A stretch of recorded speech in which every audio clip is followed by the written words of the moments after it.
What happens when the first leader you know is not a president, not a professor, not even someone with a title, but a woman standing tall in a world that told her to bow her head? That was my mother, pregnant in the apartheid South Africa, unmarried, and at risk of losing her job, facing whispers, shame, closed doors, and the fear of survival itself.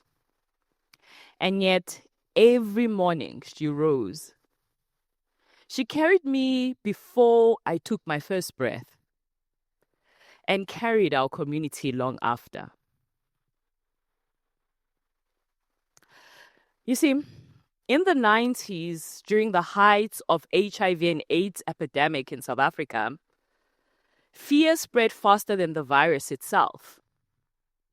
People kept their distance. Some left food at the gate and hurried away. Silence replaced visits. But not my mother.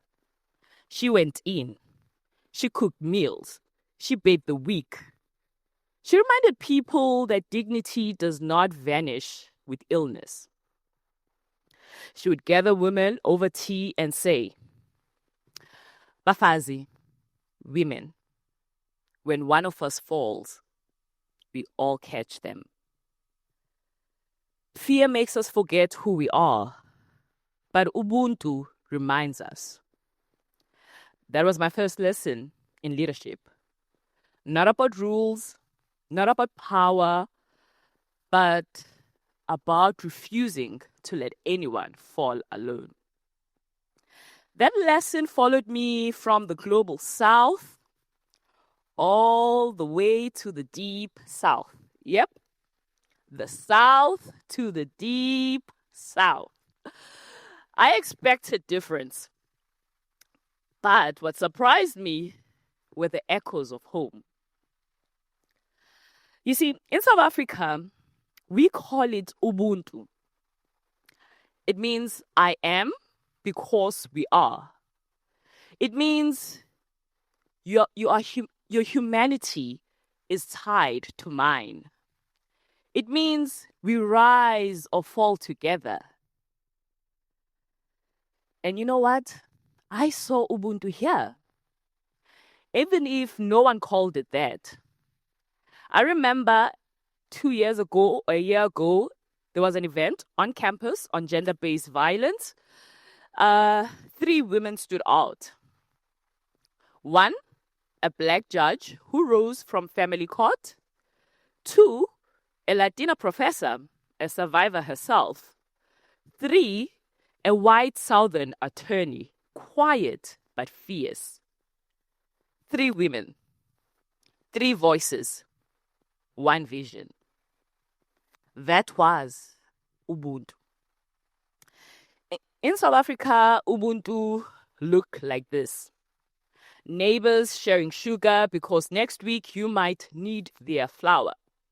Small houses, extended families, no privacy, but deep connection. In the deep south, it looked different, but I felt it too. A pot of chicken and rice soup showing up at your door when you are sick. A stranger holding the door and asking about your mama. That is also Ubuntu. So my first week here in South Carolina, Clemson, I had lunch with my friend Jenny, who's also a mentor. So I was like to Jenny, I do not understand Americans and dogs. Because in Africa, specifically in South Africa, dogs got the house. But here, they sleep in the bed and wear sweaters. Little did I know. Because then I met Rocky, my friend and mentor, Laurie's dog. Rocky became my walking partner. I spoke to him in my native language, isiZulu. And he understood everything. I mean, everything. Rocky reminded me that Ubuntu can even come on 4 legs. Sometimes leadership is just showing up with a wagging tail. Rest in peace, Rocky. You taught me more about loyalty than most textbooks or people ever could. And thank you, Laurie, for sharing Rocky with me. And you know what? That too is Ubuntu. Here, I built family, mentees, mentors, students, friends across race. I remember one student once brewed homemade kombucha for me, because I love kombucha, my student will tell you, and brought it to class. Another one walked in with fresh flowers just to brighten my day. That is Ubuntu. Care lived out in the smallest, most beautiful ways. And sometimes it even showed up in unexpected places. Like my student and I debating The Real Housewives. Yes, that franchise. We argued about who is the best cast.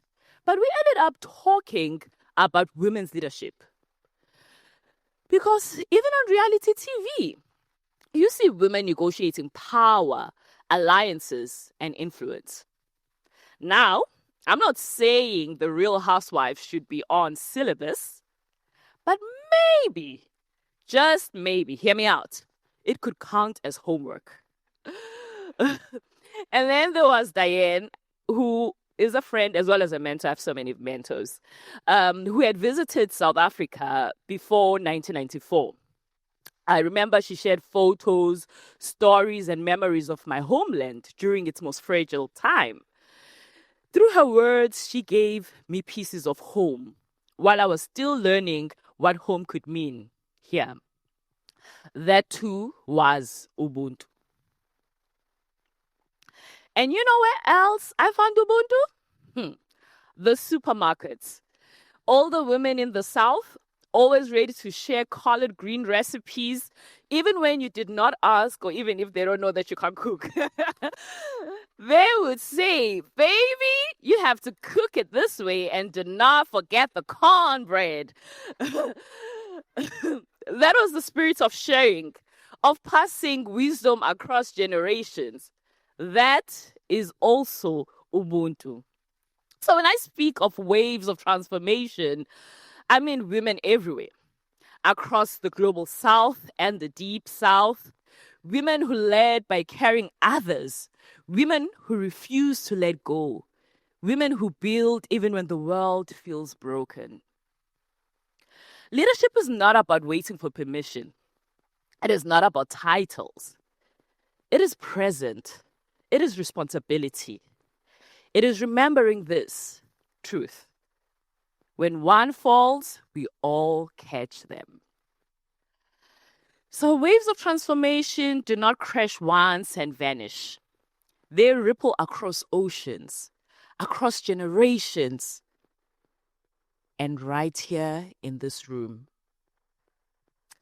Because even the smallest drop can start a wave.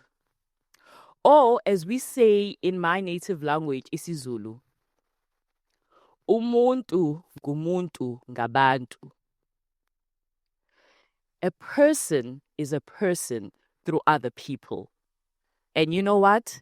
Together, we are unstoppable. Asante sana. Thank you.